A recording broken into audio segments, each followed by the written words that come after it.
it's Lara here. Welcome to my channel. Today we're going to talk all about the full moon in Virgo that's coming up on March 18th, 2022. Thanks for being here.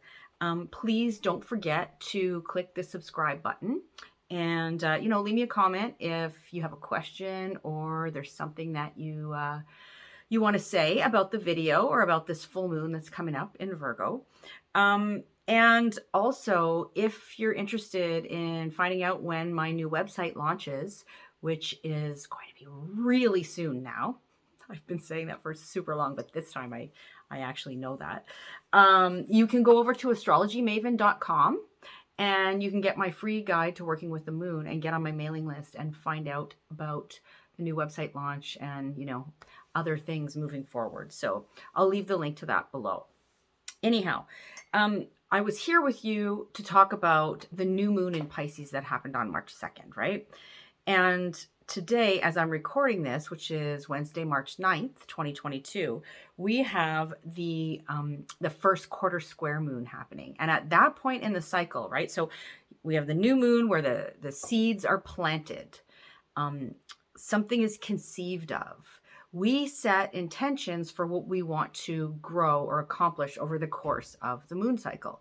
And so that can be done, by us, or sometimes it's just done by forces beyond our control, right? Something new is initiated during that time of the moon cycle, of the new moon.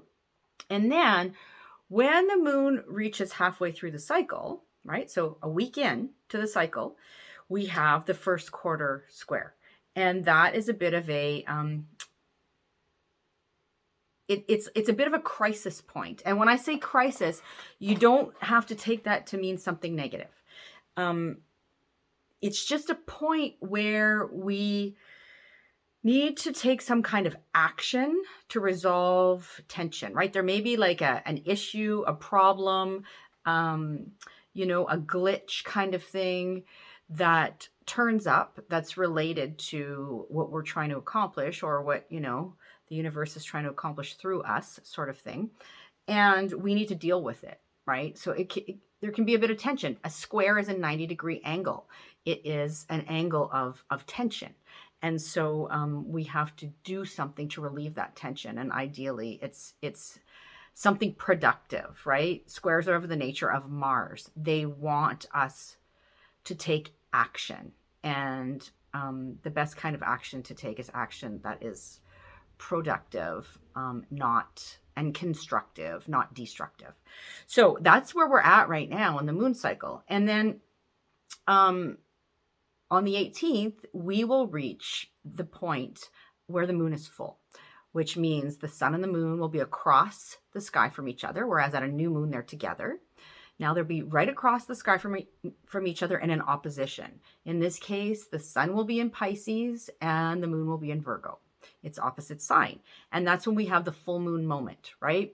The culmination, the crescendo point, the climax of the story kind of thing, where whatever was planted at the new moon is coming into full light. It's coming up for some sort of release. It's bearing fruit. It is reaching a turning point, a leveling up, a moment of insight or illumination, release. I don't know if I said that word already, but all of these things are associated with the blossoming that happens at the full moon. And so that's what's happening on March 18th, right? And then after that point, in the moon cycle, the moon starts to wane and the energies start to dissipate, and we're kind of winding things down and wrapping things up gradually before we get to the new moon. And at that last quarter square, right? So a week after the full moon, we tend to we come to a point in the cycle where again there's a bit of a jolt, a bit of a crisis point, right? And a bit of a moment of evaluation or reevaluation, like, did that work? Is this working? What do I need to adjust? Or some kind of tweaking or some kind of, we get a kind of poke to say, pay attention to this, right?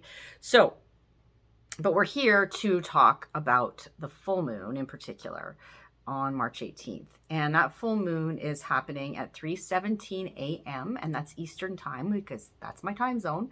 So you can adjust accordingly if you're elsewhere. And it's happening at 27 degrees of the mutable Earth sign of Virgo.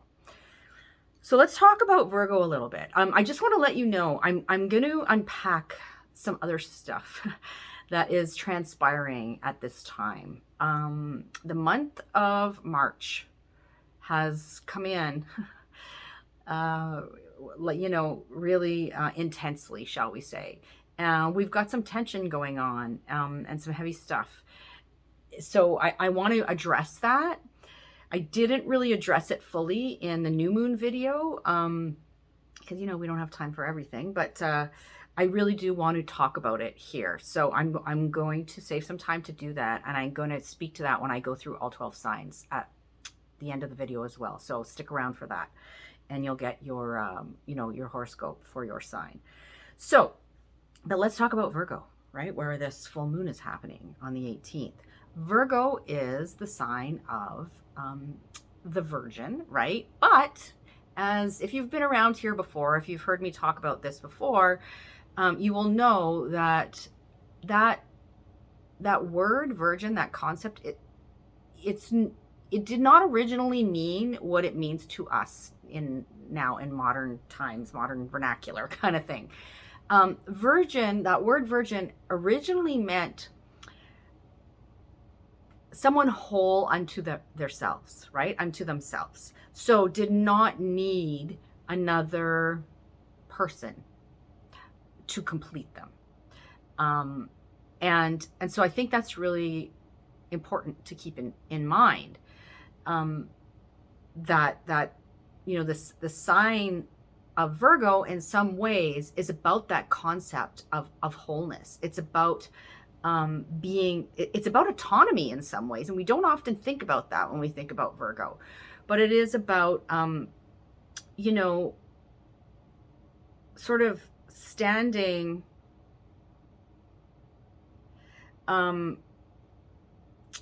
strong in one's body, in oneself. Virgo is connected to the body. It's an earth sign, right? And as a matter of fact, one of the things about Virgo is that Virgo understands that the body is a temple, right?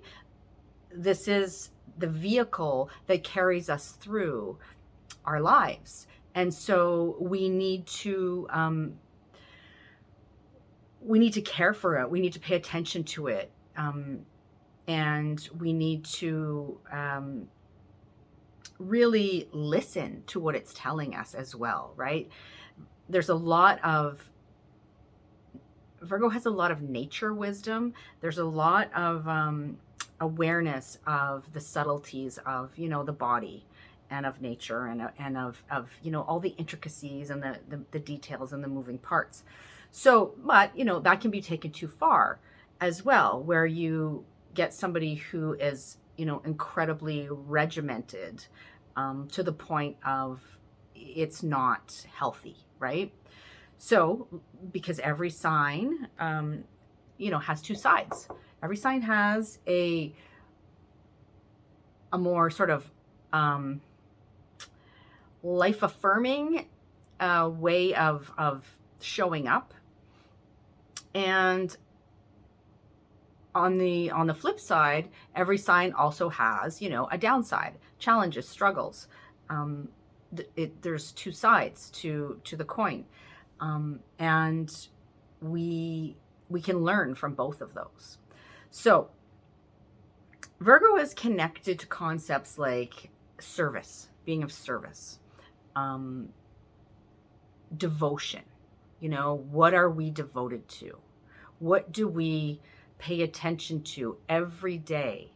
And we care for it sort of meticulously, right? It's connected to purity and analysis and attention to detail. And also, probably I think one of the best words to describe Virgo is discernment. And you know, Virgo has a real knack for discernment, for being able to look at information or a situation and really discern what is useful, what is not here, right? What should we keep? What should we discard? Separating the wheat from the chaff. What is of quality and what is, you know, superfluous or is just not necessary. Virgo's connected to all of those concepts. So discernment is a really good word. But then, like I was saying, that can go over the top. So, you know, Virgo can tend towards perfectionism. There's this notion that Virgo is always trying to improve things, right? Trying to make things better. And that is an admirable and an honorable intention.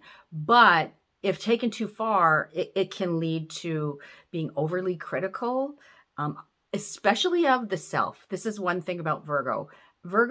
Yes, Virgo can be critical, but oftentimes that criticism is directed most harshly at the self, right? Why can I not do this better? You know, all of these kinds of things. But so there can be this like overdoing it, like I said. So perfectionistic tendencies, being overly critical, being caught up in the minutia of things, analysis paralysis, you know that phrase, overthinking everything so you just don't do anything. There can be like kind of neuroses that happen, right? With Virgo, anxiety, nervousness, worry, these sorts of things. And so that's something that we have to be mindful of. You know, I'm speaking with authority here because I'm a Virgo rising, so I'm familiar with all of these, the good, the bad, and the ugly. So, you know, I was talking about this idea of sort of autonomy and how Virgo is associated with separation in some ways, right? Like the separation of self from others, the separation of, you know, this whole idea of the virgin in the true sense, standing on one's own, right? Like not needing somebody else to complete you. And the other side of that is Pisces. Pisces is the sign of merging, right? Where Virgo is about the details and separating the wheat from the chaff and picking out the, you know, what's necessary and all of that. Pisces is about the blending of things, about, you know, the blurring of lines and boundaries, the merging with another or others, the whole cosmos and the whole universe, right? And so we need a balance of these things. Virgo and Pisces are opposite signs. This is the axis. Virgo Pisces is the axis. I often refer to it as the axis of practical magic, right? Virgo is the daily rituals that we do. Pisces is how we escape from those daily rituals. And another way of looking at it is, you know, Virgo is the sign of order. Pisces is the sign of chaos, right? And again, you don't have to take that like to mean something bad. I am a Pisces sun. This is my axis here because I'm a Virgo rising and a Pisces sun. So this is my whole life's balancing act, you know, that I'm charged with here. So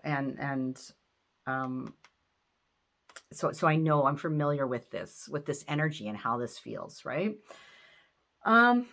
So we've got the sun opposite the moon, of course, because it's a full moon. And some other things that are happening are that the sun is also fairly close to Neptune at the time of this full moon. The sun will be at 27 degrees, like I said, of Virgo, and Neptune is at 23 degrees. So just a few degrees away. And this can bring an element of fogginess, of confusion, of deception even, Neptune can be associated with, but it can also be associated with this notion of almost like a big cleansing, a spiritual cleansing or experience, or the Neptune is like the mist, the fog that moves in and either makes everything look kind of magical, and mysterious. And what we have to be mindful of is that we are not mistaking the illusion for reality, right? So it can be, Neptune can bring, magic, really, but the idea here is that whole notion of practical magic, right? So not like things are just gonna fall from the sky for us. There's some practical things that need to be taken care of because the moon is in Virgo.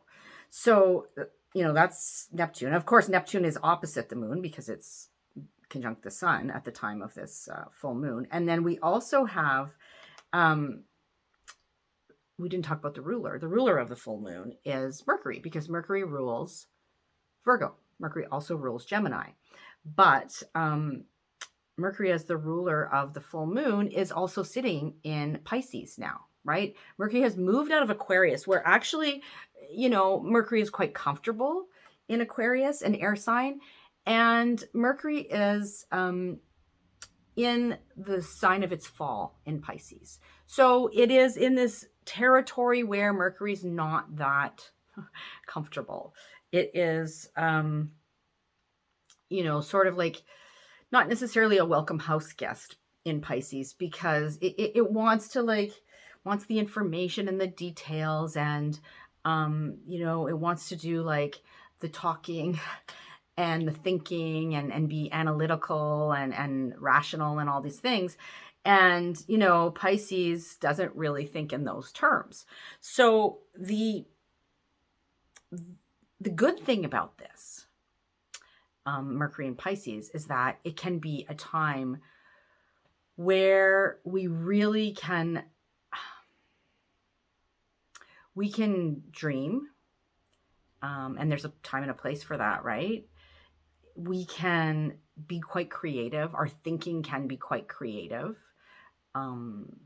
It's a good time for artistic endeavors. I think of Mercury and Pisces as like, fantasy writing or something like that. But also a lot of people with Mercury in Pisces are artists, are musicians. A lot of them are musicians, are incredible lyricists, these kinds of things. So it's not to say that Mercury in Pisces is no good, right? There is definitely something very magical about it. It's just a matter of how that gets used.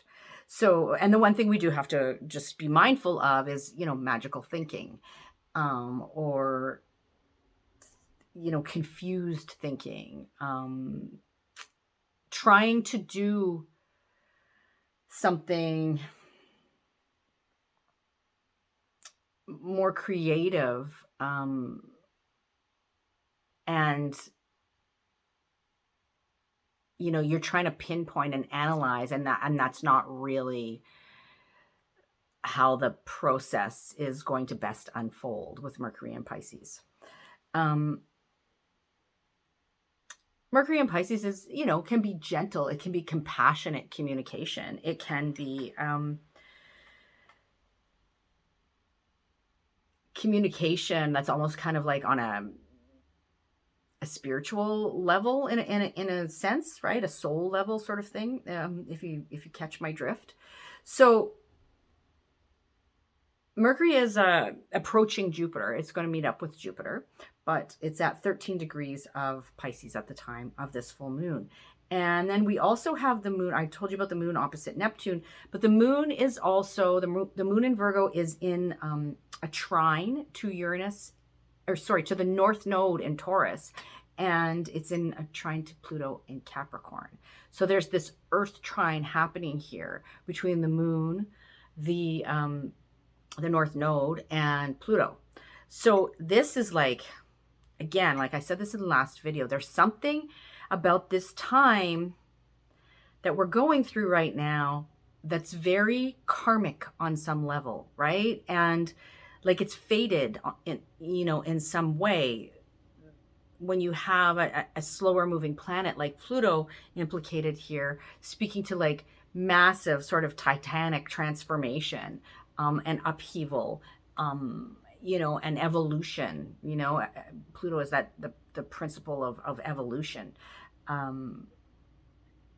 So you've got that piece, and then you've got the North Node in Taurus, which is drawing our attention to things like material stability, to the earth, to our natural resources, to the food supply, to our sense of material security, right? I don't know if I said that already, but to just this feeling of stability and security and getting our basic needs met, and survival in many ways. And so with this full moon in trine to the North Node and Pluto, you know, a trine is uplifting, it's hopeful.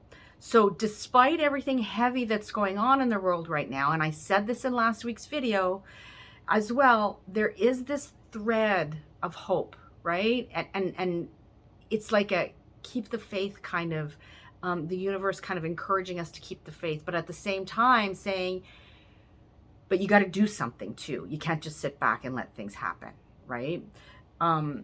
So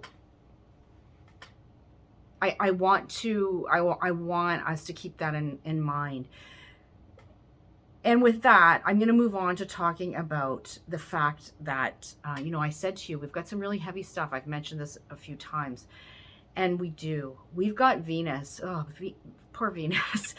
Venus has had a rough go for quite a long time, right? Venus, ruler of Taurus, we were just talking about, and ruler of Libra, you know, the peacekeeper, the relational sign, the diplomat, the,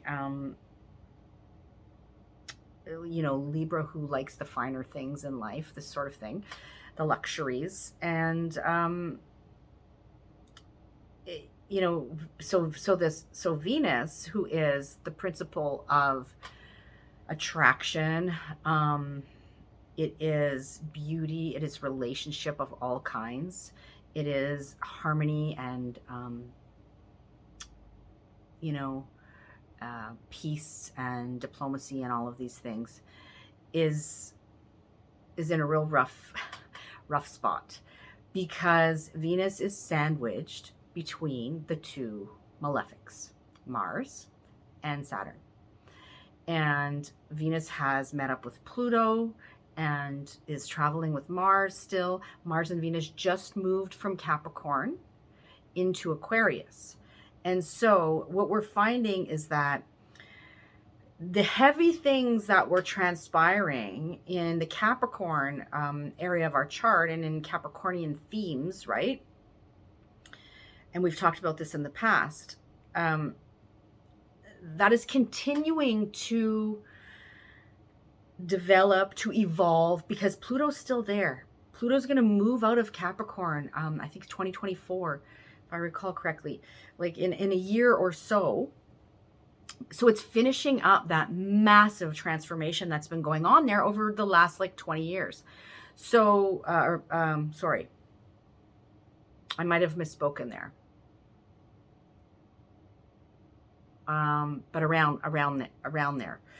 It's been in Capricorn for a long time, and it's been really churning things up, right? If you look at the house that Capricorn sits in your chart, if you know your chart, you know, and reflect on that, you will be able to recognize this slow churning and composting, and the bringing up of, the kind of the hidden and the darker themes, and these power dynamics, all of these, huge transformational sort of themes going on in that area of your chart. And, now, like, we've had Mars and Venus in there really triggering that.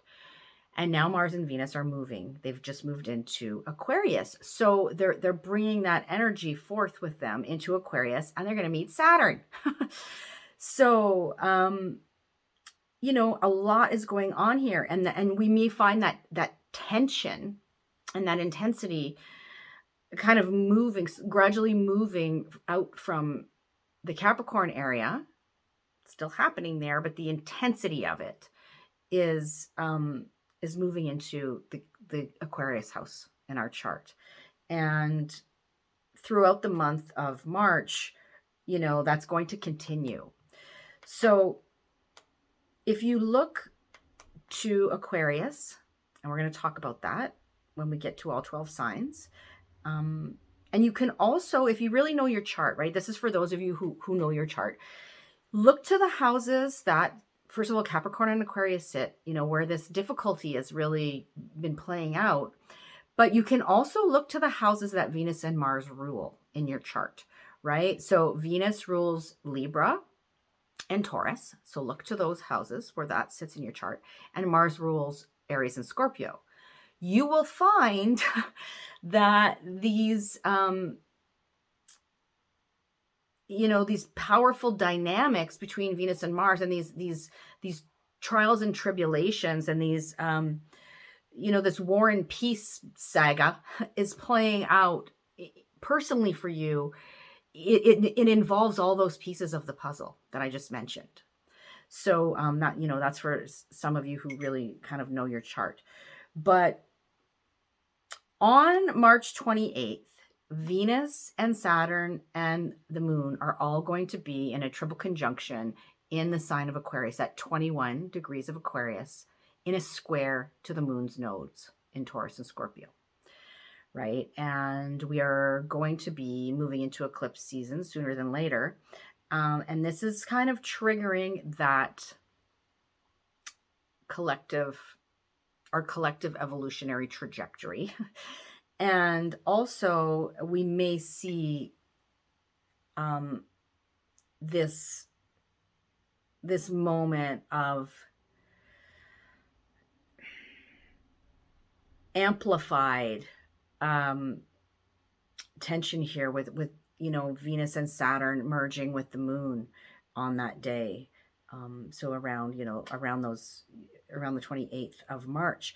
And when Venus and Saturn come together, one of the things I think about, and I have a Venus-Saturn exact conjunction in my birth chart, and this is something that I have been learning about and working through for a very long time. And I have to live with it on the day-to-day because this is my reality. It's my birth chart. So Venus-Saturn, it can be about tough love. It can be about really having, it's trials and tribulations with relationships, with resources, having to have mass amounts of patience there. Saturn can really put up the can say no, right? It wants you to work for it. It wants you to be mature and responsible and all of these things. So we can feel that happening around that time. But then it's not all bad news, I promise you. Venus starts to break free finally, right? Venus moves past Saturn and now is out of the grips of Mars and Saturn and starts to break free. And then on April 6th, Venus will enter Pisces. And we can all breathe a bit of a sigh of relief as far as Venusian matters go, because Venus is exalted in Pisces. And so Pisces welcomes Venus. It is revered there. It's a welcome guest. When Venus moves into Pisces, Jupiter is the host, and Jupiter is at home in Pisces. It's in Pisces right now. So Jupiter's there to host Venus and say, what can I get you? What do you need to make your stay comfortable? Let me run you a hot bath after everything you've been through, all of this stuff. So we have that to look forward to. We will still have the tension, some tension in that Aquarius house, because Saturn and Mars are still going to be there together, but Venus will be out of the grips. So that's good. So what I wanted to say ultimately, before I take it through all 12 signs here, is what we want to do around this time, right?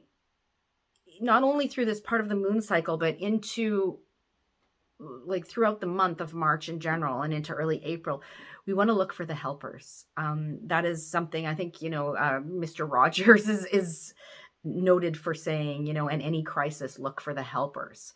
And what we want to do here is look for the helpers. Where are the helpers? The helpers are in Pisces, right? That's where we're going to find our helpers. So I'm going to tell you when we go through all 12 signs in just a minute here, not only the axis that this full moon is happening on, right? So the house that the moon is in, and then the axis, where the sun is across the sky. I'm going to talk to you about the Venus and Mars piece just briefly, and the houses that they are moving through, and then touch on where are the helpers? Where can you look for the helpers? To help you ease the tension and the trials and tribulations that are happening right now. So this full moon is a culmination of what transpired, like I said, at the Pisces new moon on March 2nd. But moreover, it is a culmination of what transpired at the Virgo new moon, which happened on September 6th, 2021. So we had a new moon in Virgo at 14 degrees Virgo specifically on September 6th. And that new moon was trine Uranus, right? So there may have been a bit of a surprise factor that happened then with whatever got off the ground for you. And you can look back to that time period and think about, what started then, either, intentionally by you or by outside forces kind of thing. And now it's reaching this point where it's coming to the crescendo moment, right? The time of release, of illumination, all those full moon concepts.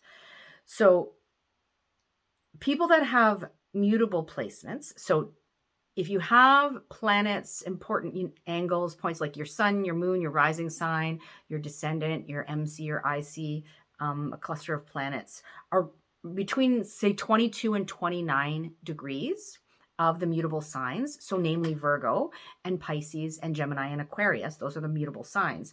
So 22 to 29 degrees there will feel this full moon most intensely, most personally.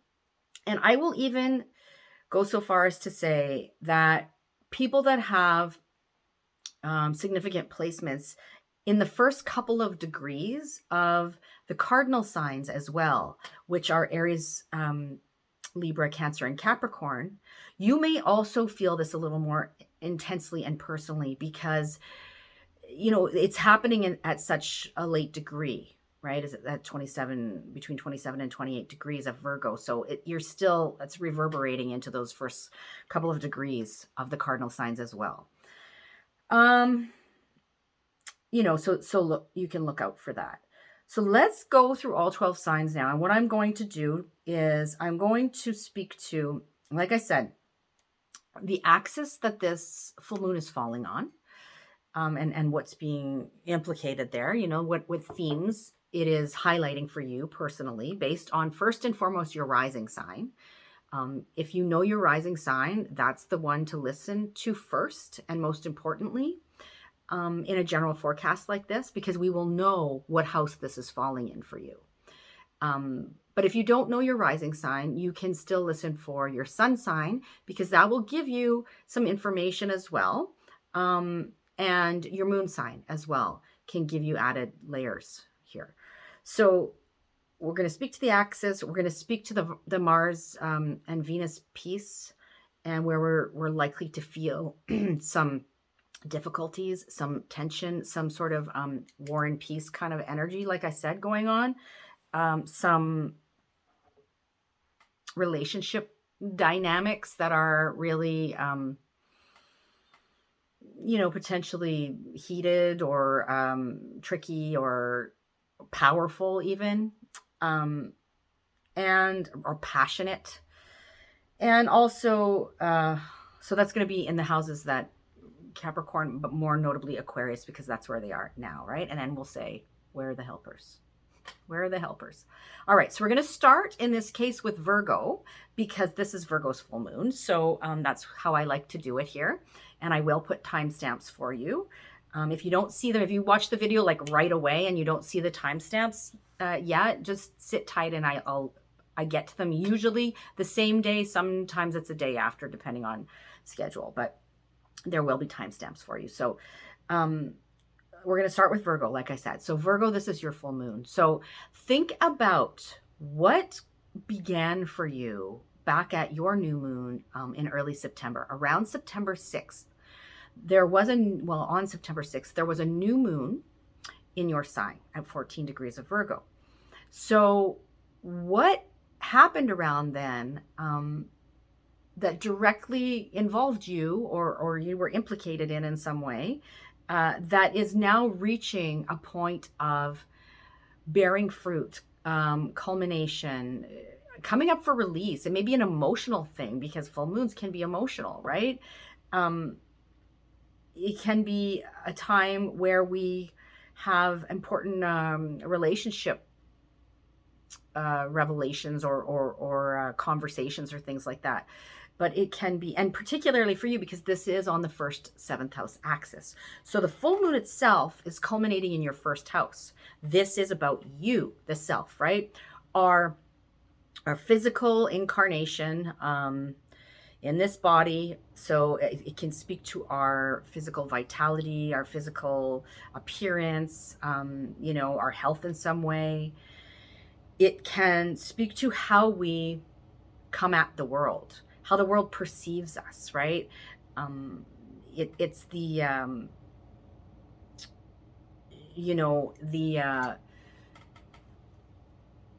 what do you call it? The helm of the ship, I think is the word I'm looking for. So it's what, directs us in life, is that our rising sign, right? So that's the first house. And it's like, how are we presenting to the world? How are we showing up, right? How are we coming out the world? So the full moon is about you.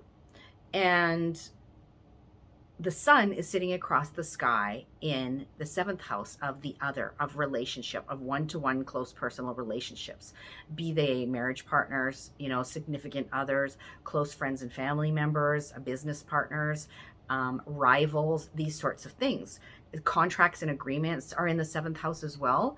And so, there is some dynamic going on here between the 1st and 7th house, and something is reaching a crescendo. Now,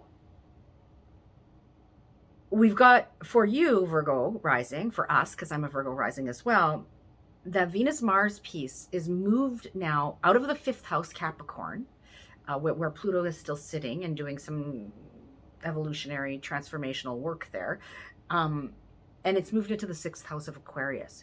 So the tension, that battle going on in a sense between Mars and Venus, or the passion in some way between Mars and Venus, that was playing out in the 5th house of children, of creativity, of pleasure and fun, and your hobbies and special interests and things like that, is now moving into the 6th house of your daily grind, your work life, what you do on the day-to-day, the checking off the ticky boxes kind of thing, how you are in service, how we labor, work hard. The 6th house is not fun and games. It's work.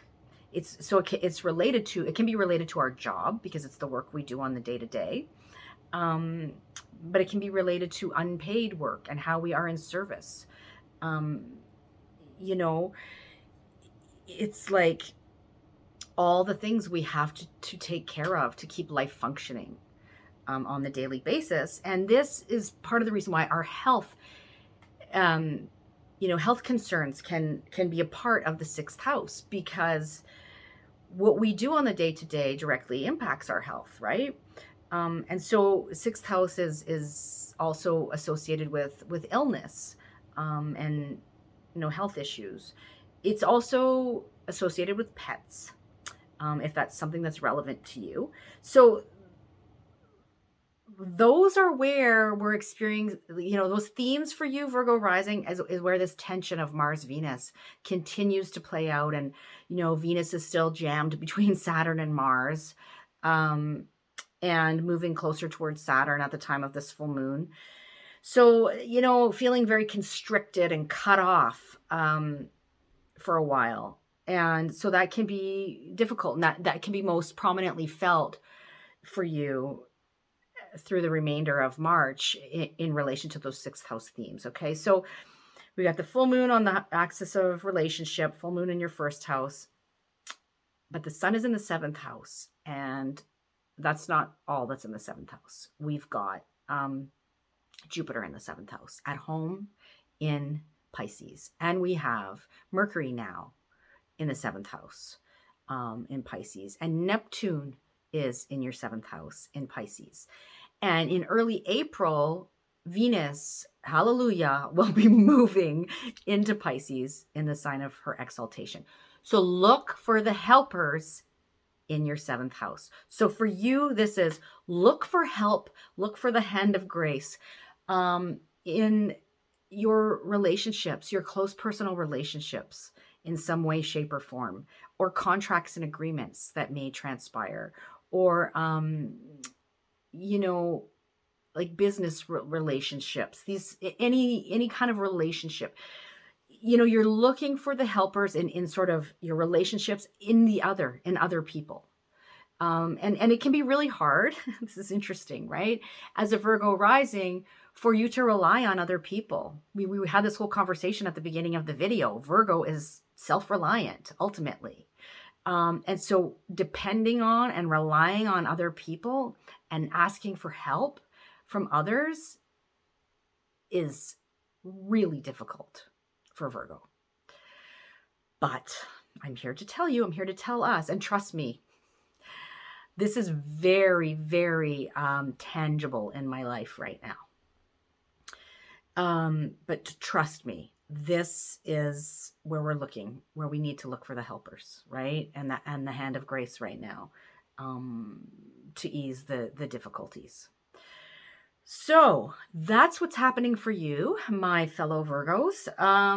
And I'm going to move on to Leo now, where Leo, you have this full moon in Virgo culminating in your second house. So for you, this is about your personal resources, your finances, your money that you make, your time, your energy. The second house is like our basic needs, how we get our basic needs met. It's kind of, in some ways, the house of survival. It's about what we value and what we place worth on. So it can be about our material possessions as well. It can be about the food we put in our bodies even. It is related to our sense of self-worth as well, the second house. So there's a full moon moment happening here for you. And if you think back, not only 2 weeks to the new moon in Pisces that happened on March 2nd, we're having like a crescendo moment related to that, but we're having a culmination of what got off the ground at the September 6th new moon in Virgo. So something happened there, same area of the chart, second house, that was initiated, that's reaching a point of illumination, coming up for release, coming up for some kind of reckoning, or a crisis moment, or a bearing of fruit, right? A blooming in some way. So it's happening in that second house. And then across the sky, you have the sun in your 8th house of other people's resources I'm going to come back to that in a minute. So this is the axis of your resources and other people's resources. Kind of how you get your basic needs met and your entanglements with other people. The world of material, tangible form, and the world, you know, of the intangible, and where things kind of go to alchemize and transform, right?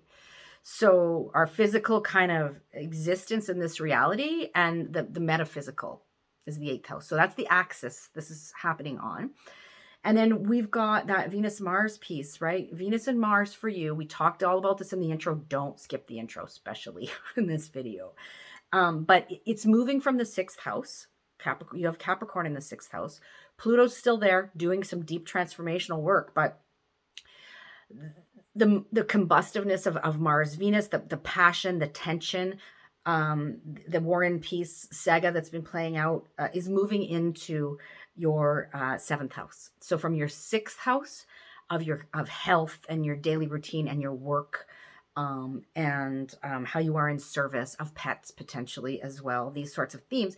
Now moving into the 7th house of your one-to-one close personal relationships, right? Your close, your marriage, or significant other, those kinds of significant partnerships in your life, close friends, family members, business partners, you know, business associates, people you're in partnership in that way, rivals, contracts and agreements are 7th house related. So this is where it's heating up there a little bit more, right? Over the course of this month.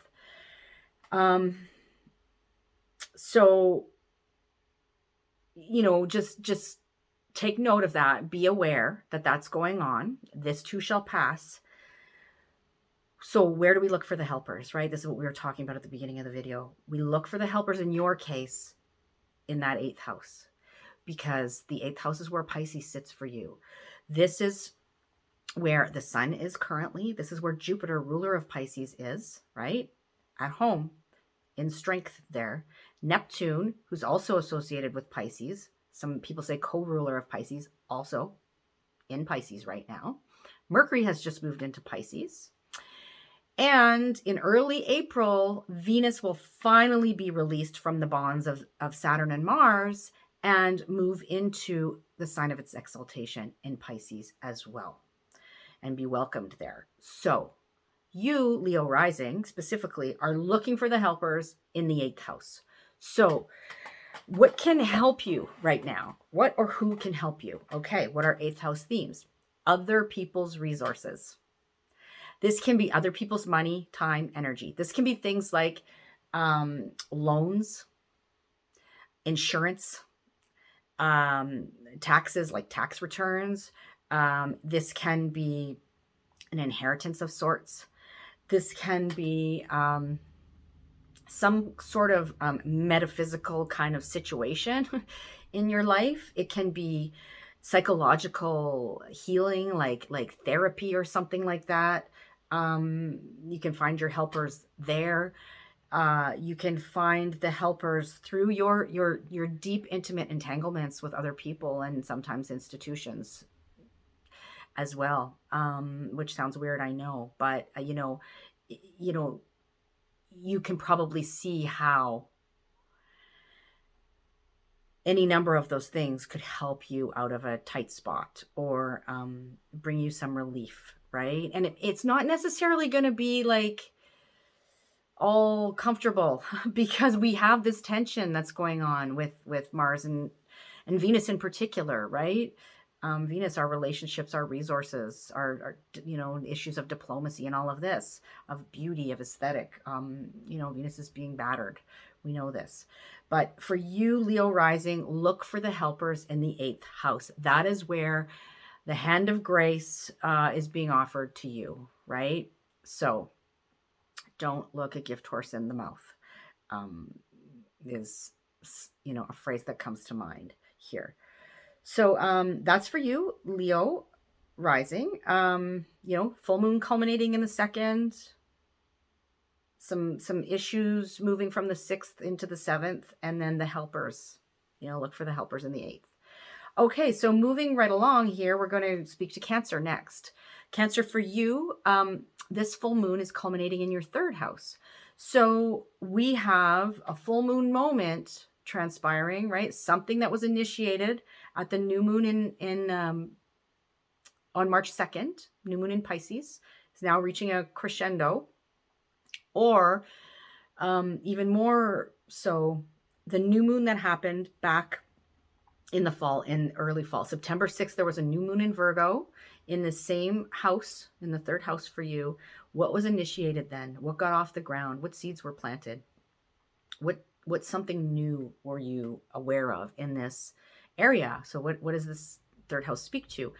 It's all about our immediate environment and the people in it, really, is the third house. It's a place of busyness. The third house speaks to people like our siblings, our cousins, our neighbors, our community members, even friends who feel like siblings or play that role in our lives. It can speak to communications, our thinking, our modes of communication and thinking. Even things like self-talk belong in the third house. It's the busyness of the mind in some ways in the third house, right? And moving parts, vehicles sometimes are implicated in the third house, technologies. Also, teaching and learning. And this is usually, we're talking about like the elementary years, like, preschool, elementary school, high school, or learning the basics of something. So I'm trying to think if I left anything out there. Commerce, marketing, these are all third house themes. So, think of this like the busyness and the back and forth of life, right? This is third house related. So there's something going on here, something reaching a culmination point in that area of life. And we've got the sun across the sky in the ninth house, reflecting sort of back to you. So I'm going to circle back to that in a second.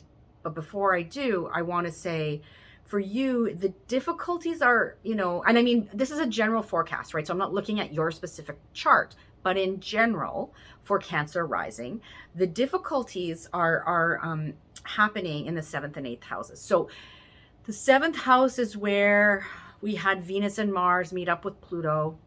And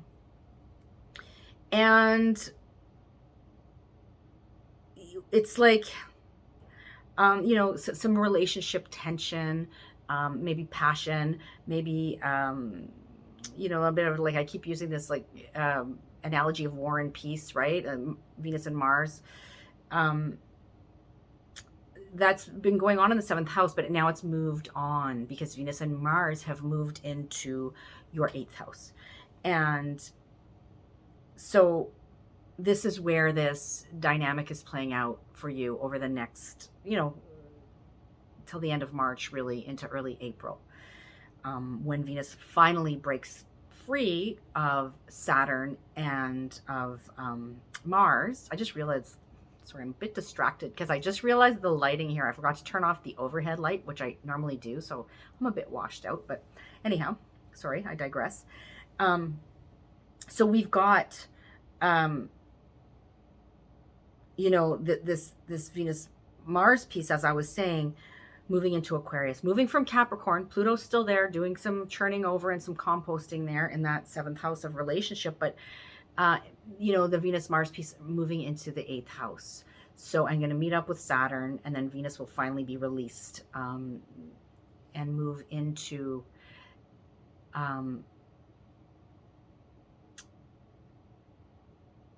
sorry, something just happened in my field of vision. Moved into Pisces. Sorry, moved into Pisces by April 6th, which is a welcome place for Venus to be. So Cancer, for you, the tension's moving into this area of the chart that has to do with other people's resources, your entanglements with other people, taxes, insurance, loans, debt, inheritance, wills, um,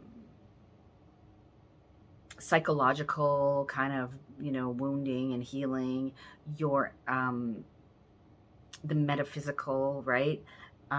This notion of sort of deep transformation. This is where there's some tension happening. But as I was saying in the beginning of the video, look for the helpers, right? Like Mr. Rogers said, where are the helpers for you? The helpers are in the 9th house. So we're going to circle back. Like I said, the sun at the time of this full moon is across the sky from the moon in your 9th house. What else is in the 9th house? The 9th house for you is Pisces, right? Jupiter, the ruler of Pisces, is there along with the sun in strength because it's at home. Neptune, with an affinity for Pisces, or co-ruler of Pisces, if you please, is also in Pisces. Mercury has now moved into Pisces.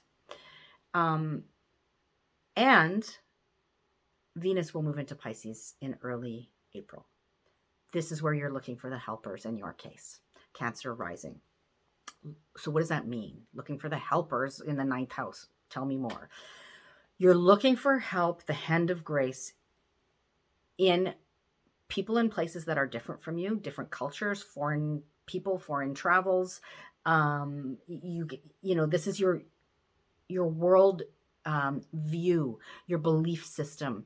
The 9th house can speak to like institutions of higher learning, or just teaching and learning at a higher level, like college, university, beyond the basics. The 9th house can speak to the teacher or the guru. And that can be somebody else in that role or you in that role. But when I'm saying look for the helpers, this is where the help is coming from in some way.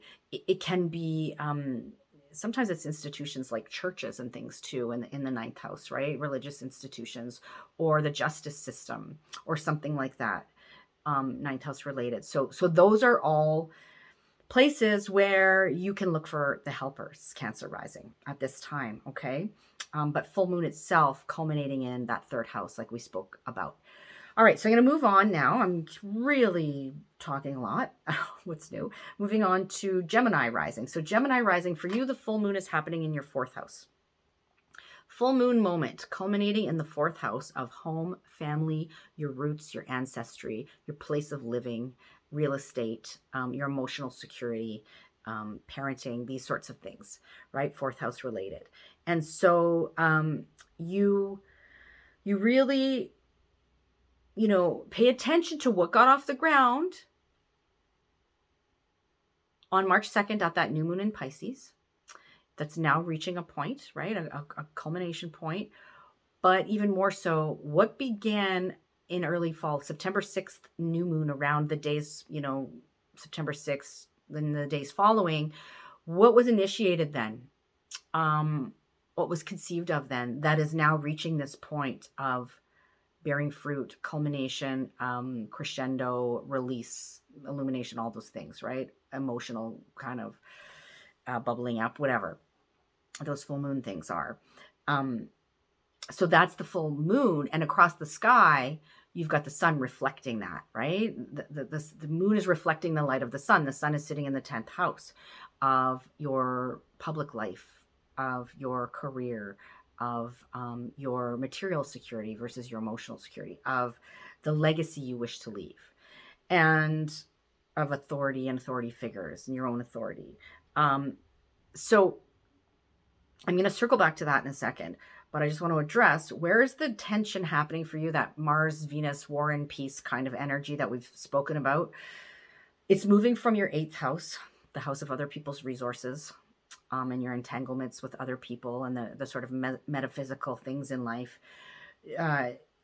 But Pluto's still there doing some transformative work. But the Mars-Venus piece is now moving. It's moved on into your 9th house. This is where the tension is happening for you over the course of March and into very early April. And Venus then will finally be released from the bonds of Saturn and Mars, the two malefics, and enter the sign of its exaltation in Pisces after that. And so hang on, right? Hang on. But know that there may be some issues and some tension in relation to concepts like your worldview, your belief system, um, institutions of higher learning, religious institutions, justice, um, teaching and learning, you know, like teachers, gurus, that kind of thing. Travel, people in foreign places, people who are, you know, see the world through a different lens than you do. So this is where there may be some kind of, you know, your philosophy, this kind of thing may be challenged at this time and feel difficult. So where do you look for the helpers in your case, Gemini rising? For you, those helpers are in the 10th house. So what is this for you? That is through your career, potentially through legacy, the legacy you wish to leave behind. That is through authority figures, potentially, or your own sense of authority. That is through your public reputation and your public life. That is through parenting, you know, as the sort of authority in some ways. That is through your sense of even, you know, material kind of security as well. It could be the 10th house. So, you know, I mean, this can be like anything from an authority figure, somebody in that kind of a role, to somebody at your, you know, in career that could help you out, or a career move that could help you out. It could be a legacy project. It could be, you know, a very public, something that goes on publicly, or your public reputation and persona could be what's helping here ultimately in the end. So that is where you're looking for the helpers, and that's where the sun is. The reason, you know, you're looking for the helpers there is because that's where Pisces sits for you. The sun is there, right? Reflecting. That's where the moon is reflecting the light of the sun at the time of the full moon.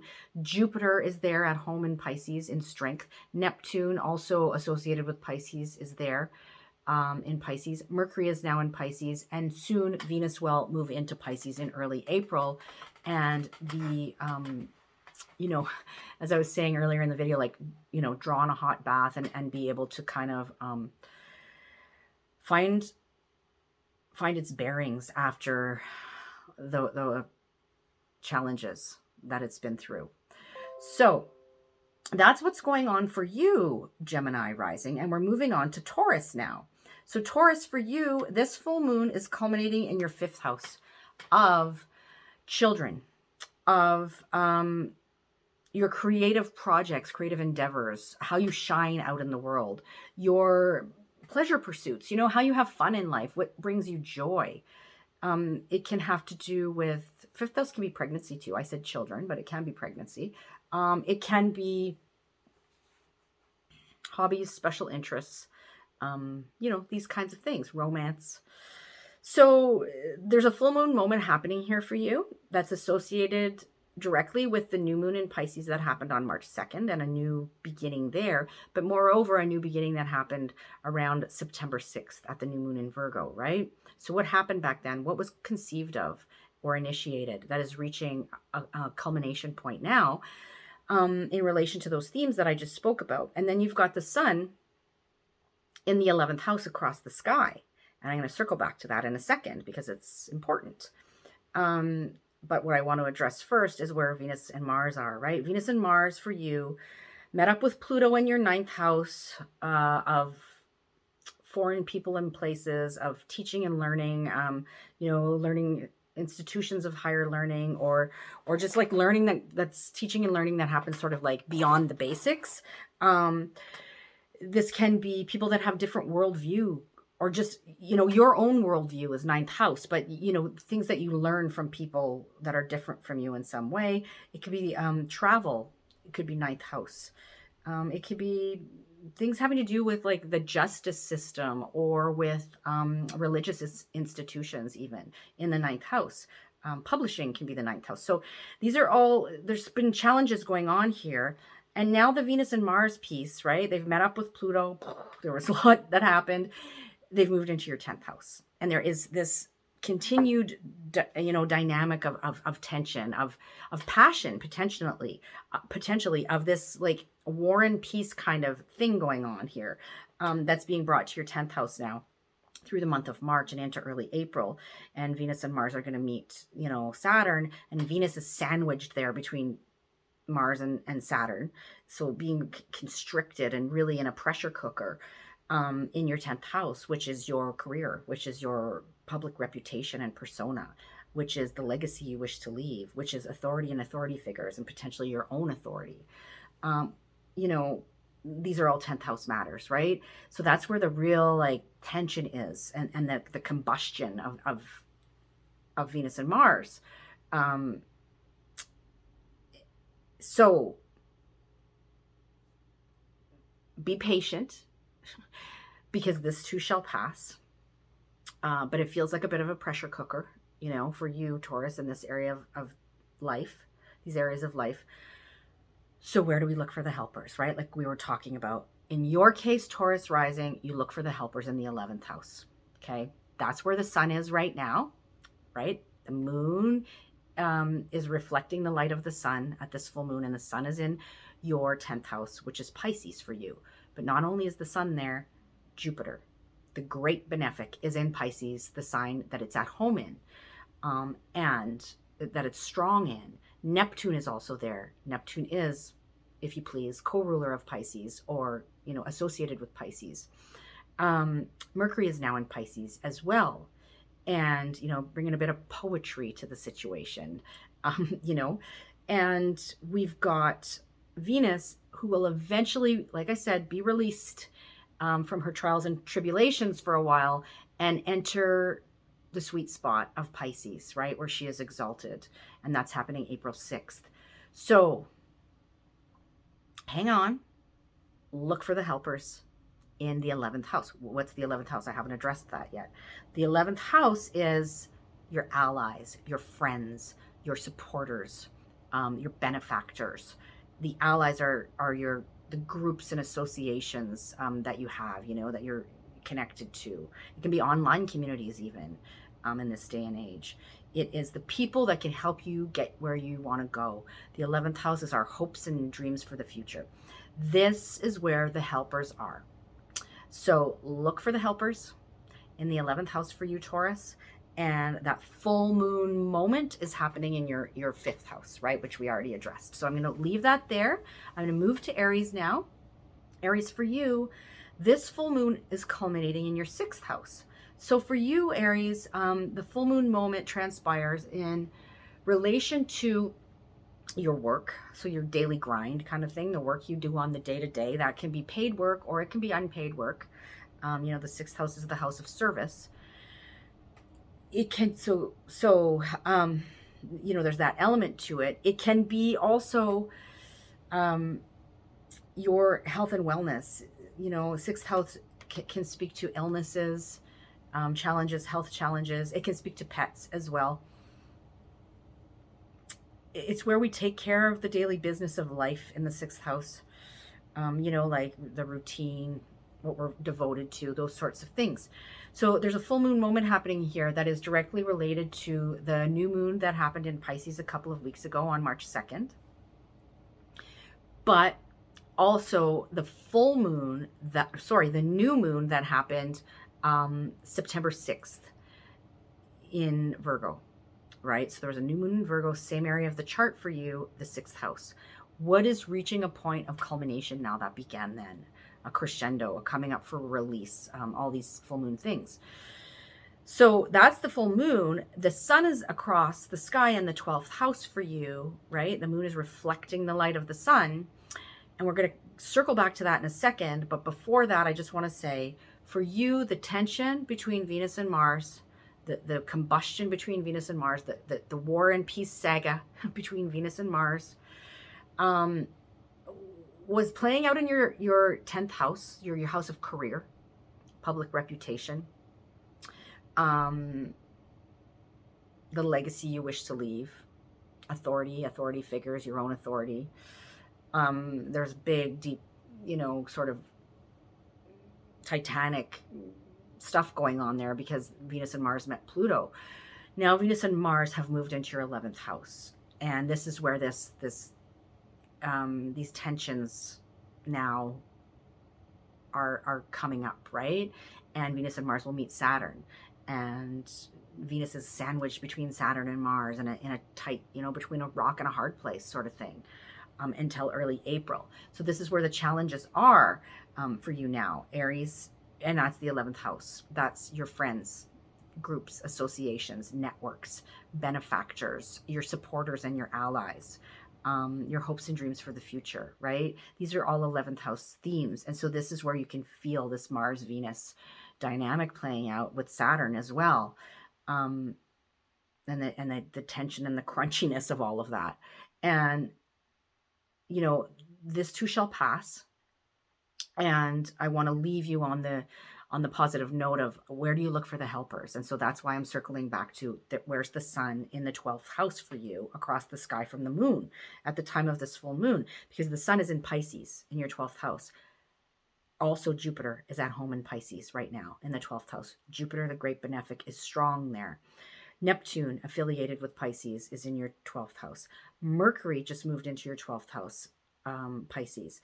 And then in early April, Venus will be released from her duties and all of the difficulty she's been through, and, be able to breathe for a moment as she is welcomed into the sign of her exaltation, which is Pisces, 12th house for you. So this is where you, particularly Aries rising, are looking for the helpers. Help can come in the 12th house. How can help be experienced or seen, witnessed? Well, it's an interesting one. Help can come in loss, in endings. Help can come through your what you do behind closed doors, right? Rest, recuperation, recovery, retreat. It can be like a break, a vacation in the 12th house. It can be just a rest period, a retreat of some sort. It can come in the form of institutions like spiritual retreat centers, like hospitals and hospices and prisons and rehab facilities and these kinds of things. It can come through your dream life, your spiritual experiences, through unseen places and people, things that are happening behind the scenes. This is where the help is in your case, Aries rising.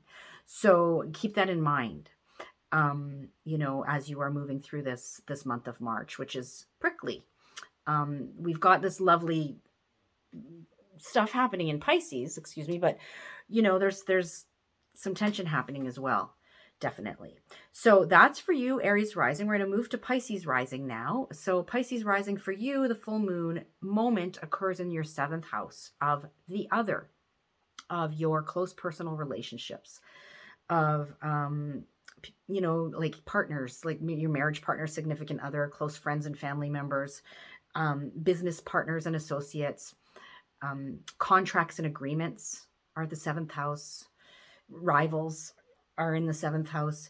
So this is the full moon moment that's happening for you. Something coming up for release, a crescendo moment, a crisis point, potentially a blooming or a blossoming, an illumination in that 7th house.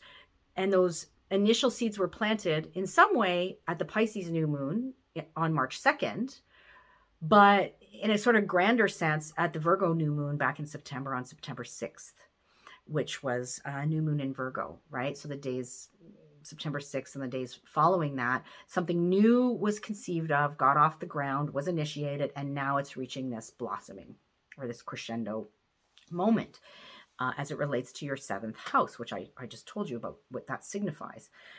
So you've got the moon sitting there in the 7th house, reflecting the light of the sun, which is in your 1st house of self.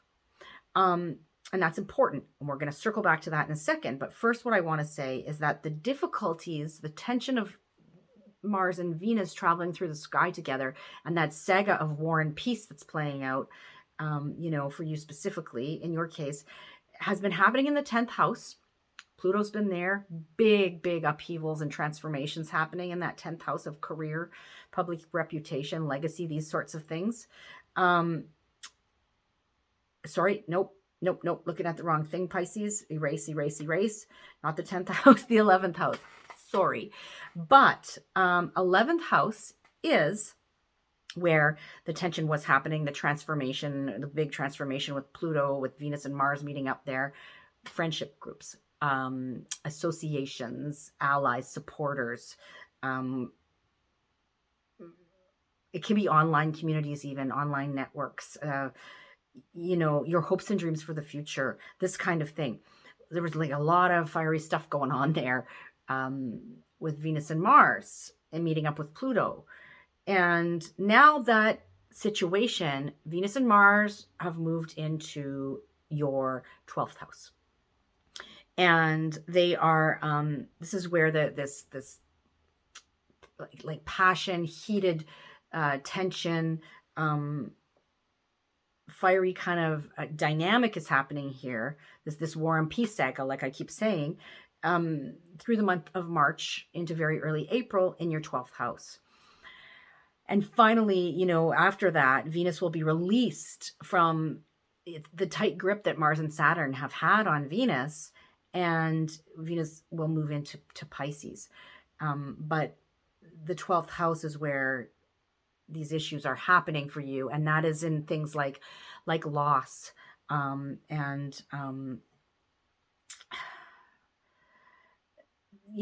things that are going on sort of behind the scenes that you may not be privy to, or like your blind spots. Self-sabotage is 12th house. It can be places like hospitals, hospices, prisons, spiritual retreat centers, rehab facilities. 12th house can be like trying to catch a break, like literally like a break, like away from the world. Can be difficult with the Venus Mars, or you really have to work for it. Like a vacation or some kind of retreat like that. It can be things going on in your unconscious, in your spiritual life, in your dreams even can be have this like whole Venus Mars feeling to them. And they will meet up with Saturn as well on that journey. Pardon me. So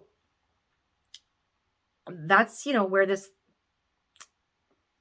tension is happening. But let's leave it on a positive note. Where can you look for the helpers? In your case, Pisces rising. So I'm going to circle back to what I said. The sun is in your first house at the time of this full moon. And not only is the sun there in Pisces, your sign, Jupiter, the great benefic, is there, right? At home in Pisces, strong in Pisces. Neptune, also associated with Pisces, co-ruler of Pisces, if you please, is in your first house. Mercury has moved into your first house, to Pisces. And then in early April, around the 6th, you're going to have Venus enter Pisces as well. So, this is where, in your case, Pisces rising, you're looking for the helpers, right? As Mr. Rogers said. So what does that look like for you then, first house helpers? Well, it may very well look like you as the helper, because the first house is you. Or it could be your physical vitality is the helper. You're feeling physically, robust, able to manage, or taking care of that can be helping you. It can be, like I said, literally you as in the role of helper. It can be how the world perceives you is helpful. Your approach to the world is helpful right now. It can be even some sort of like a physical situation going on with you, your appearance in some way, shape, or form, there could be help here. So that's where you're looking for the helpers, specifically Pisces rising. And the full moon itself is culminating in your 7th house of the other, right? So there may be this dynamic here going on with you and the other where there's, help happening. So, okay, I'm going to leave that there for you, Pisces rising. I'm going to move on to Aquarius now, where Aquarius, the full moon is happening in your 8th house. So for you, Aquarius, the full moon moment takes place in the house that has to do with other people's resources, other people's money, time, energy, like taxes, wills, inheritance, loans, bursaries, scholarships, these kinds of things, your entanglements with other people, your intimate connections with other people, the metaphysical world, the psychological world. These are all where the full moon is, you know, lighting up this area for you. And there was a new moon that happened in Pisces that's related to whatever this is. That new moon happened on March 2nd. So there's a full moon moment happening in relation to that. But also, moreover, there was a new moon in Virgo on September 6th. And something got off the ground then, something was conceived of that is reaching this crescendo, this blossoming, this bearing of fruit, this culmination point in your 8th house. And so that's where the full moon is happening for you. And you've got so the moon is in your 8th house. Across the sky is the sun in your 2nd house. And the moon is reflecting the light of the sun, right? And so it's lighting up the area of the chart for you, which is where you're going to look for the helpers. And we're going to come back to that in a second. But first, I want to say the tension is moving for you, Aquarius rising, from your 12th house of loss, things going on behind closed doors, self-sabotage, your bad habits, sort of secrets, these kinds of things, or even like how you are in retreat, how you escape from the world, even institutions that like take us away from our daily routine in some way, or what we think of as daily life. And that can be things like hospitals, hospices, prisons, spiritual retreat centers, rehab facilities, vacations even, right? That's a break from the everyday. So this, for you, Aquarius rising, there was some tension there, some kind of, or passion, or this like war and peace kind of dynamic going on and big transformation there with Pluto, which is still occurring because Pluto's still there.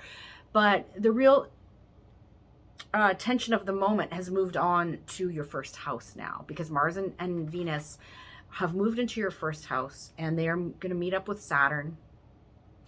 And Venus is sandwiched there between a rock and a hard place, between Saturn and Mars. And so this is where this tension is happening. And that 1st house is you, Aquarius. It can be your physical vitality, your physical body and appearance in some way. It is how you are perceived by the world, how you come at the world, your approach to the world. These are 1st house themes. And so there can be something going on here where there's difficulty, tension, passion even. When I think of Mars and Venus in the 1st house, I can think of things like plastic surgery. And I don't know if it's the best time for things like that for you, Aquarius rising. But, given the situation. But this is where the tension is. But I want you to know this too shall pass, because this energy is going to move on. Venus is going to be released from the grips of Mars and Saturn, and Venus is going to eventually move into Pisces. And that's going to be in early April, like I mentioned in the intro, where Venus is going to be welcomed into the sign of its exaltation in Pisces. And that's where we're looking for the helpers, in the 2nd house, in your case specifically, Aquarius rising. Because we've got the sun in Pisces, right? That's where the sun is, and the moon is reflecting the light of the sun at the time of this full moon. Sun is in Pisces in your 2nd house. Jupiter, the great benefic, is at home in Pisces, being the helper there, and in Pisces, strong in Pisces. Neptune, also associated with Pisces, is in your 2nd house. Mercury has moved into your 2nd house of Pisces, and like I said, in early April, Venus will finally get a break and enter Pisces as well. So in your case, Aquarius rising, this is where you're looking for the help, right? Look for the helpers, like Mr. Rogers said, in the 2nd house. So what is that? For you, the helpers have to do with your material resources, your money, your time and your energy, but largely your material possessions, getting your basic needs met, the money you make, and how you can spend it. It has to do with what you value and place worth on, and your sense of self-worth.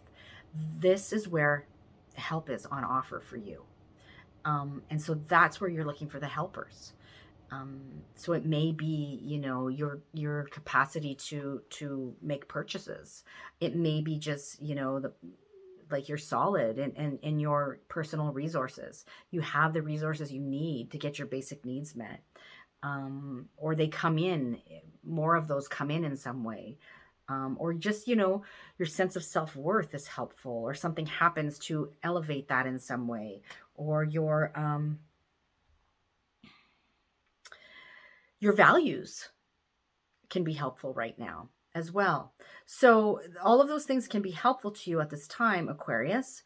That's where you're looking for the helpers. And, like I said, this too shall pass in terms of that tension that's going on for you. But the full moon itself is culminating in this 8th house of other people's resources and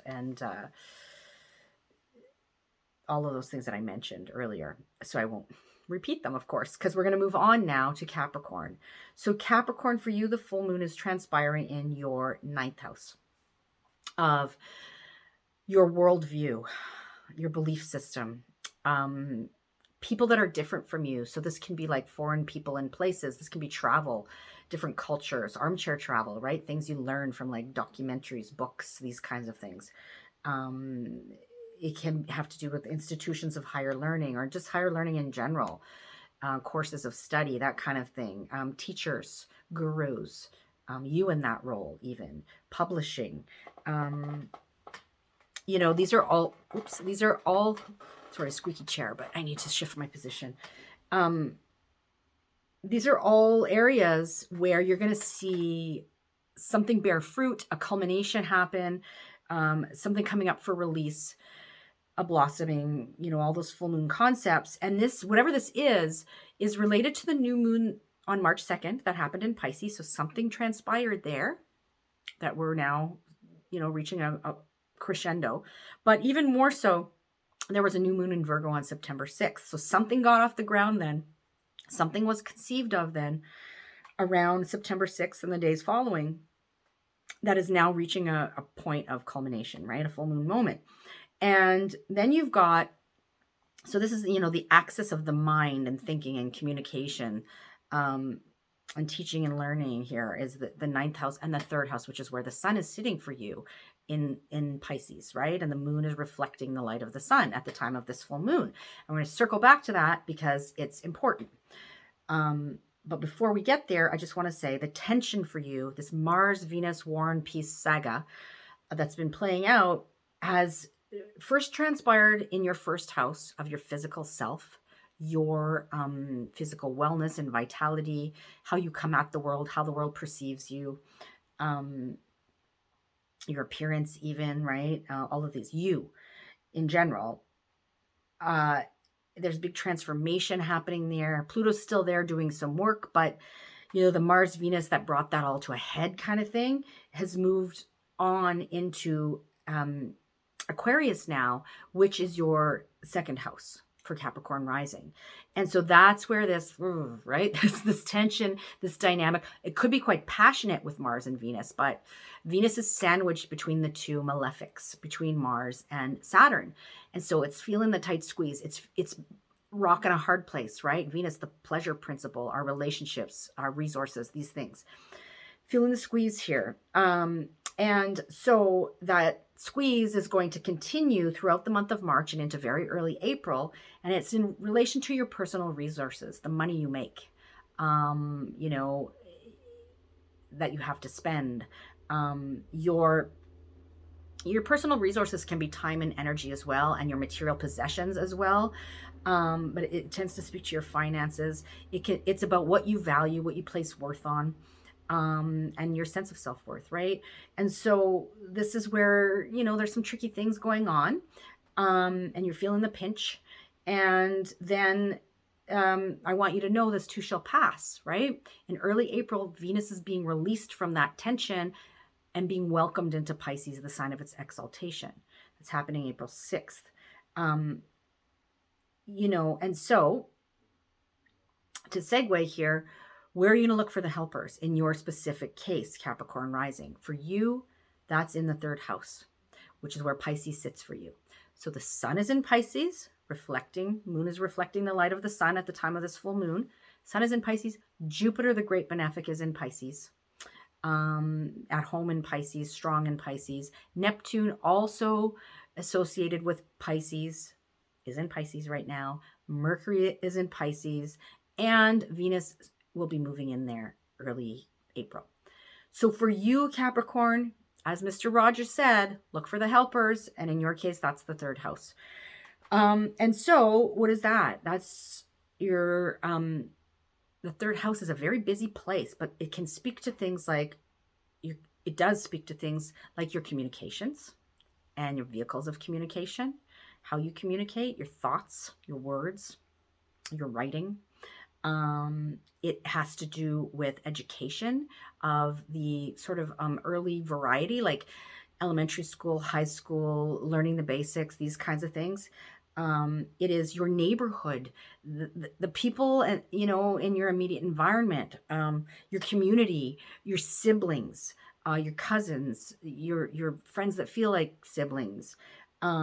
It can be vehicles, it can be technology, it can be marketing, it can be commerce in the 3rd house. These are all things that can bring you help right now, that you can look for the helpers in these scenarios, whether they be people, whether they be situations, but that's where the helpers are for you. So that's where you are looking for the helpers, Capricorn. And then, the full moon culmination point is actually happening in your 9th house, like we spoke about already. So I'm going to leave that there for you, Capricorn. I'm moving on to Sagittarius now, where we have this full moon culminating in your 10th house. So Sag, for you, this is a full moon moment transpiring in the area of life that speaks to your career, your public reputation and persona, public life, your relationship to authority and authority figures and your own authority, the legacy that you wish to leave, right? So this is a full moon moment related to seeds that were planted at the new moon in Pisces on March 2nd that are reaching fullness now in some way, shape, or form, coming up for release, all those full moon words and concepts that we spoke about earlier in the video. And it's also very much related to seeds that were planted at the new moon in Virgo in the same area of the chart for you on September 6th, 2021, and the days following that. Something got off the ground, something was conceived of, something new came into your awareness, or you initiated something new, and it's reaching this point of culmination now, and blossoming and bearing fruit, or coming up for release or crisis or something like that, right? Full moon moment. Pardon me. And it's related to your 10th house themes that I spoke about. So moon in the 10th house, sun across the sky in the 4th house of home, family, roots, place of living, these kinds of concepts.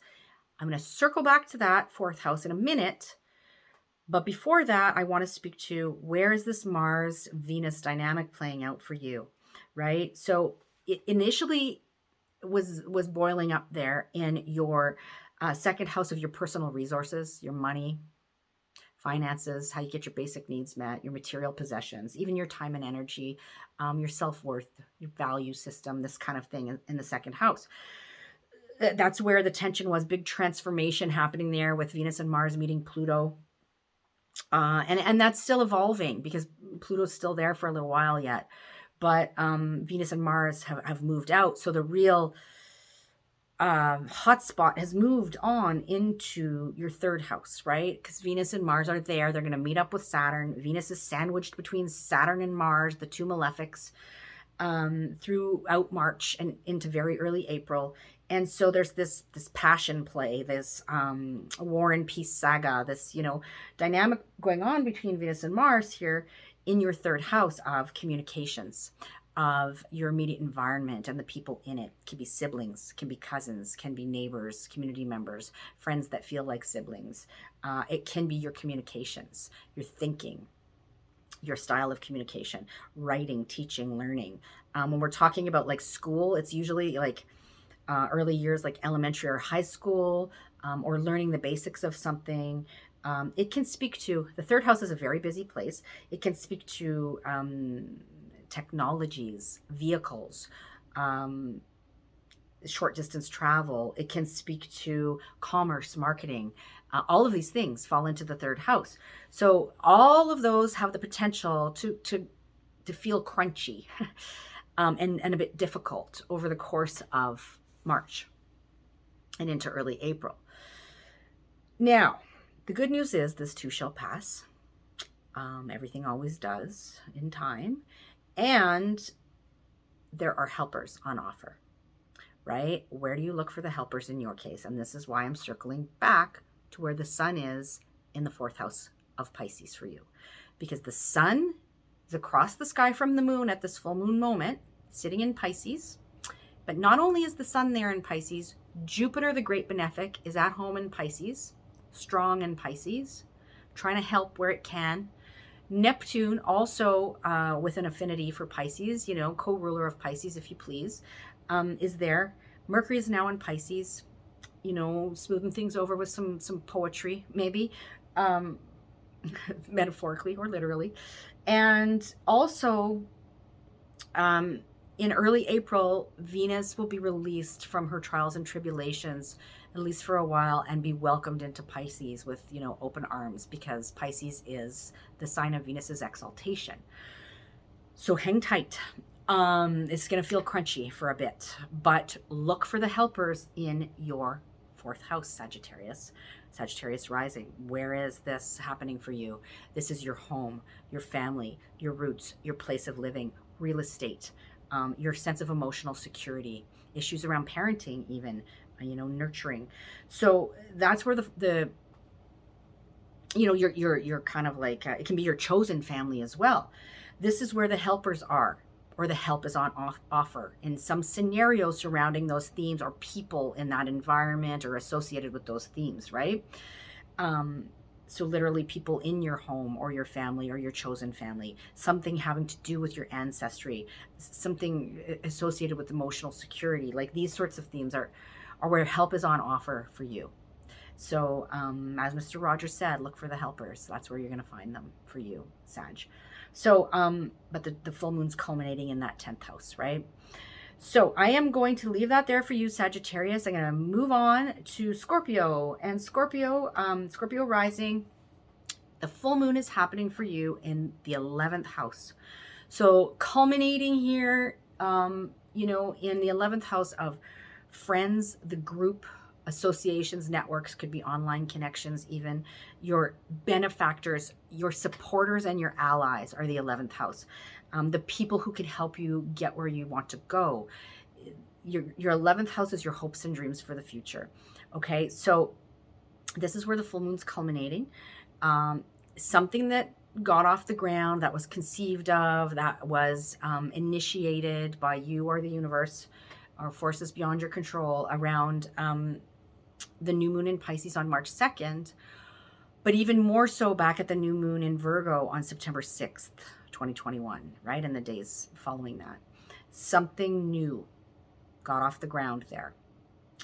And now it's reaching this full moon moment of blossoming, bearing fruit, culminating, being illuminated, rising up to be released, these sorts of things. Okay, so moon in your 11th house, sun across the sky in the 5th house. This is the axis of how you shine as an individual versus, you know, the group and your supporters, of your individual contributions versus collaborations. And so that 5th house is where the sun is sitting, and this is important, and we're going to circle back to it in a second. But first I want to address to you, for you, where's the War and Peace saga of Venus and Mars playing out in your particular situation as a Scorpio rising?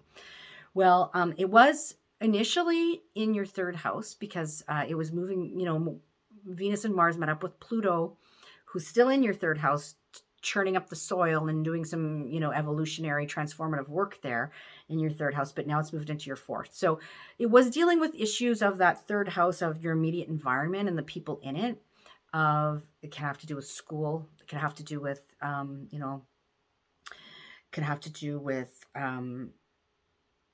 vehicles and communications and technologies, and your thinking and messages exchanged back and forth, siblings, peers, teammates, friends who feel like siblings, cousins, people in your community, all of this, this is where the tension was. Now Venus and Mars have moved into your fourth house, and they're going to meet up with Saturn, and Venus is sandwiched between Mars and Saturn, the two malefics. Crunch time for Venus, right? Rocking a hard place for Venus. But this too shall pass. So the difficulties that you're feeling throughout March and into early April are really like highlighted and at a pressure cooker, in that fourth house of home, family, roots, real estate, ancestry, your emotional security,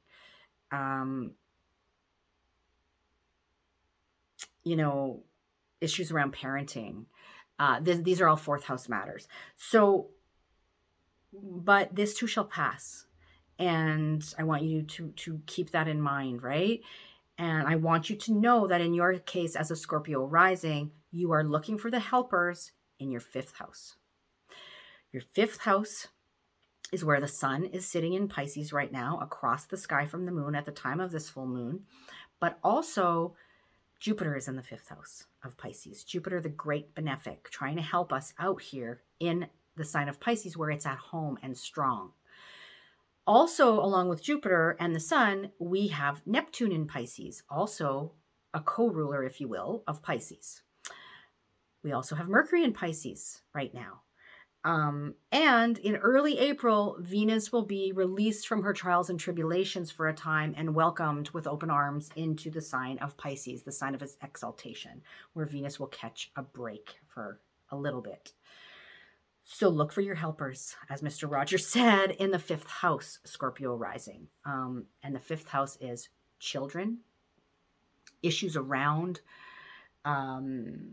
children, pregnancy, these sorts of things, creative pursuits, pleasure pursuits, how you have fun in life, hobbies and special interests, romance, what sparks joy for you, your individual contributions, how you shine out in the world. These are fifth house themes. This is where you're looking for help. This is where the hand of grace comes in. So this can be like people, like children, literally, or issues around that. You can find help there. You can find help in creativity or creative people, or in pleasure pursuits and hobbies, or people that you meet through those avenues, right? So that's where you're looking for the helpers as a Scorpio rising, right? But the full moon itself is culminating in that 11th house of friends, groups, allies, supporters, hopes and dreams for the future. Okay, so we're going to leave that there for you, Scorpio, and we're going to move, in this case, last but not least, to Libra. Libra, for you, this full moon is culminating in your 12th house, which is a house that has to do with what goes on away from the world, how you escape the daily grind. This can be in a variety of different ways. It can be through things like taking an intentional retreat, like a vacation or a rest, or it can be through convalescence and recuperating, or it can be in some way associated with things and institutions like spiritual retreat centers, hospitals, hospices, prisons, rehab facilities. These are implicated in the 12th house. The 12th house speaks to losses and endings, the wrapping up of things. It is secrets. It is your blind spots, things that you're not consciously aware of. So it speaks to what's in the subconscious in some way. The dream world, the spiritual world. These are all 12th house. Okay.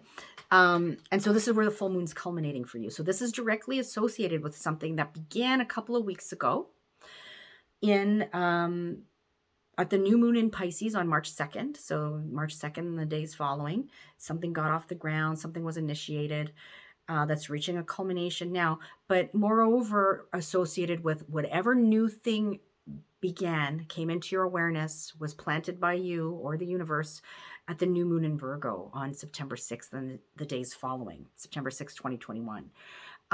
So something began then that's reaching a full moon moment, a crescendo, a crisis point, a coming up for release, an illumination, a blossoming, all those full moon words, right? And it's directly associated with your 12th house. Now you've got the sun in the 6th house, across the sky in Pisces in your 6th house. This is important. We're going to circle back to that in a second. But first, I want to mention to you that the Venus-Mars dynamic, that War and Peace saga that's been going on between Venus and Mars, it was playing out in your 4th house. Venus and Mars met up with Pluto. Lots of deep transformation and churning up and composting happening there. And it's still taking place because Pluto's still there for a while. So that evolution is still happening. But the real intensity of Mars and Pluto and Venus and Pluto meeting up there, is waning because Venus and Mars have now moved into your 5th house. So this prickliness was transpiring in relation to home, family, roots, place of living, real estate, emotional security, parenting, issues around parents, this sort of thing, family, chosen family even, in your, was happening there, but now it's moved on to the 5th house. And so throughout the month of March and into very early April, this is where the story plays out. And Venus is sandwiched between the two malefics, Saturn and Mars, and it's between a rock and a hard place, right? And that is in relation to things like how you have fun in life, what sparks joy for you, pleasure pursuits, romance, children and issues around children, and even pregnancy, your creative contributions to the world, right? Your individual sort of how you shine out in the world, hobbies, sports, these kinds of things are all 5th house related. And so this is where the challenges are happening for you. And you can feel that tension, but what I want you to know is this too shall pass, Libra, Libra rising. And you are, in particular, are going to look for the helpers, as Mr. Rogers said, in your 6th house. This is where the helpers are. Why?